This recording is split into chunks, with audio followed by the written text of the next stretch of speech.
Most people think kidney stones announce themselves with unbearable pain. By the time you feel that pain, your kidneys may have been damaged for weeks. Hi, I'm Grace Wells. I'm a kidney and diabetes health educator, and I've spent over 2 decades working specifically with adults over 60. And I need to tell you something that took me a long time to fully understand myself. Kidney stones don't always scream at you. Sometimes they whisper. And if you're over 60, there's a very real chance you've already been hearing those whispers and dismissing them as something else entirely. Today, I'm going to walk you through 5 signs that your body is trying to tell you something is wrong. Not to scare you. I'm not here to scare you. But because catching this early changes everything. It changes whether you need a glass of water and a follow-up appointment, or whether you end up in the emergency room at 2 in the morning. And before we get into those 5 signs, I need to explain something about why your risk goes up after 60. Because it's not just about getting older. It's about specific things that happen to your body, your habits, and often your medicine cabinet that quietly set the stage for stones to form. First, thirst. As we age, our sense of thirst becomes less reliable. Not gone, but dulled.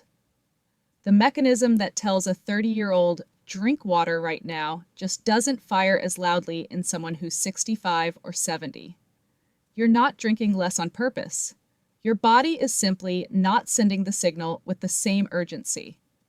And when you're chronically mildly dehydrated, not severely, just mildly, for months or years, minerals in your urine begin to concentrate, they start to crystallize, and that is how stones begin. Second, diet shifts. After 60, many people change what they eat without fully realizing it. They eat less. They eat more processed foods because cooking feels like too much work. They take calcium supplements because their doctor told them to, which is often the right thing to do. But the timing and the dose matter enormously when it comes to kidney stone risk. And if you're managing diabetes or heart disease, your diet is probably already restricted and shifting in ways that affect what goes in and what comes out. Third, medications. This one doesn't get talked about enough. Diuretics, water pills, are incredibly common in older adults with high blood pressure or heart conditions. They are effective medications, but they also change the chemistry of your urine in ways that can increase stone-forming minerals. Certain antacids, vitamin D supplements, some antibiotics, all of these can play a role. Not because your doctor made a mistake, but because no single medication is prescribed in isolation, and the cumulative effect on your kidneys is something that deserves regular monitoring. So now you understand why the risk is higher. And now I want to tell you what to actually watch for. Because here's what no one tells you clearly enough. The classic kidney stone pain, that wave of agony in your flank that drops people to the floor, that usually happens when a stone has moved. When it's traveling through a narrow tube and blocking it. Before that moment, the stone may have been sitting quietly in your kidney for weeks, months even. And during that time, it was still doing damage. Still causing inflammation, still sending signals. You just need to know what those signals look like. The first sign is a burning sensation when you urinate. I know what you're thinking. That sounds exactly like a urinary tract infection. And you are absolutely right. It can be hard to tell the difference. But here's why that actually matters more, not less. In older adults, especially women, UTIs are frequently diagnosed and treated without anyone asking. Is there something else going on here? A kidney stone sitting in the lower urinary tract can cause irritation, inflammation, and yes, that familiar burning feeling. And it can also make you more susceptible to actual UTIs because the stone creates an environment where bacteria thrive. So if you are treating a UTI and the burning doesn't fully resolve or comes back quickly, or if you've had several UTIs in a relatively short period, that is a reason to ask your doctor specifically about imaging. A simple ultrasound, an X-ray, something that actually looks.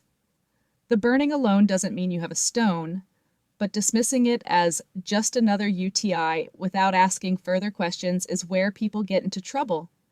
The second sign is a change in urine color: pink, red, rust-colored, sometimes just a faint cloudiness, sometimes something darker. I want to be very direct with you here because I know some of you will read this sign and feel a wave of anxiety, so let me give you context. Blood in the urine, what doctors call hematuria, is not always visible to the naked eye. Often it's microscopic, found only in a urine test. But when it is visible, when you look in the toilet and notice that the color is off, that is your body asking you to pay attention. Not to panic. To pay attention. A small amount of blood from a stone does not mean your kidney is failing. It means a stone has irritated or scratched tissue somewhere along the urinary tract. That is actually useful information. That is your body working as it should, flagging a problem. What concerns me as a health educator is how many older adults I have spoken with who noticed pink or cloudy urine, assumed it was dehydration or something they ate, and waited weeks before mentioning it to anyone. Please don't do that. This particular sign deserves a phone call. Not necessarily an ER visit, but a call to your doctor within the same day or the next morning. Let them decide how urgent it is. The third sign is pain in your back or side that you're attributing to something else. And this one is where I see the most missed diagnoses in older adults. Think about it. You're 68 years old. You wake up with an ache in your lower back. What's your first thought? It's probably not your kidneys. It's probably, I slept wrong, or my back is acting up again, or this is just part of getting older. And often you're right. Back pain in older adults is extremely common and usually musculoskeletal. But kidney pain has a character to it. It tends to sit in the flank, the area between your lower ribs and your hip on one side. Not necessarily in the middle of your back. It can be a dull, persistent ache, or it can come and go in waves. It may travel toward the front of your abdomen, toward your groin. It doesn't usually improve when you change position, the way a muscle ache often does when you stretch or move around. If you have back or flank pain that is unexplained, persistent, and doesn't respond the way a muscle strain normally would, that is worth mentioning to your doctor, especially if you also have any of the other signs we're discussing today. I want to pause here because I realize I've given you 3 signs so far and you may be starting to feel a little anxious. That is not my intention. Most of these signs, individually, have very common and entirely benign explanations. What I'm asking you to do is hold the whole picture, not to catastrophize one symptom, but to take inventory, keep listening, because sign 4 and 5 are the ones that catch people most off guard. The 4th sign is nausea with appetite loss, not the kind of nausea you get from a stomach bug, not dramatic, more like a persistent underlying queasiness that makes food unappealing, a feeling that your digestion is just off. When a kidney stone causes obstruction, even partial obstruction, it can trigger a reflex response that affects your digestive system. Your gut and your kidneys share nerve pathways, and inflammation or pressure from a stone can cause genuine nausea and loss of appetite that people often mistake for a stomach issue, a side effect of a medication, or just not feeling well. In older adults, this is particularly tricky because loss of appetite is already fairly common for unrelated reasons. But if your appetite has shifted and you can't quite explain why, and you have even 1 or 2 other signs on this list, it belongs in the conversation with your doctor. The 5th sign is increased urgency and frequency of urination. Again, I can hear you already. That sounds exactly like overactive bladder.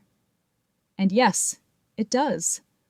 Overactive bladder is genuinely common in adults over 60, and the symptoms overlap almost completely. The sudden urge that's hard to hold, getting up multiple times at night, feeling like you need to go even when you just went. But here is the important distinction. If your urinary urgency or frequency has changed recently, if it's new, if it's gotten worse, if it's shifted over weeks rather than being a long-standing pattern, that change is worth investigating. An overactive bladder that you've had for years and that is stable is one thing. A sudden increase in urgency, especially paired with any discomfort, cloudiness, or back pain, is another thing entirely. A stone near the bladder or lower ureter creates pressure and irritation that feels almost identical to OAB. The only way to know the difference is to actually check. Now I want to spend a few minutes on the types of stones because this directly affects what you should be eating, and more importantly, what might be quietly contributing to stone formation in your body right now. The most common type by far is calcium oxalate stones. These form when calcium and oxalate bind in the urine. And here's where the diet conversation gets nuanced. The instinct is to say, reduce calcium, but that's often backwards. When you eat calcium with meals, from food or properly timed supplements, it binds to oxalate in your gut and gets eliminated through your stool. When you don't eat enough calcium, that oxalate travels to your kidneys instead, where it causes problems. High oxalate foods include spinach, beets, nuts, chocolate, tea, and sweet potatoes. These are not bad foods. Many of them are genuinely healthy. But if you have a history of calcium oxalate stones, the amount and the timing matters. The second type is uric acid stones. These tend to form in people with very protein-heavy diets, particularly red meat and organ meats, and in people with gout, diabetes, or metabolic syndrome. Uric acid stones are interesting because they respond well to dietary changes and hydration, and they are more common than many people realize in older adults with those conditions. The third type is struvite stones, also called infection stones. These are closely linked to chronic or recurrent urinary tract infections. Certain bacteria change the chemistry of the urine in a way that promotes this type of stone. If you have had multiple UTIs and your symptoms don't fully clear, this is exactly the connection worth exploring with a urologist. I want to close by coming back to something I said at the beginning. I'm not here to scare you. I genuinely mean that. Most people who experience these signs are not having a kidney emergency. What I want to give you is the vocabulary and the awareness to have a better conversation with your doctor. To say, I've been noticing this, and I want to make sure we're not missing something. That conversation could be a 10-minute phone call. It could save you weeks of worsening damage. If you are over 60, stay hydrated, not dramatically, not obsessively, but consistently. Pale yellow urine is the goal. Talk to your doctor about your calcium supplement timing if you're taking one. Review your medication list with fresh eyes around kidney health. And if you have 2 or more of the signs we discussed today, the burning, the color changes, the unexplained back pain, the nausea, the new urgency, call your doctor today, not next week, today. You've spent a lifetime taking care of the people around you. Your kidneys have been quietly taking care of you the whole time. They deserve the same attention back. If this gave you something you needed to hear, share it with someone you love who is over 60. That one action matters more than you might think because the person who needs this most is probably not looking for it. You might be watching it for them. I'll see you in the next one.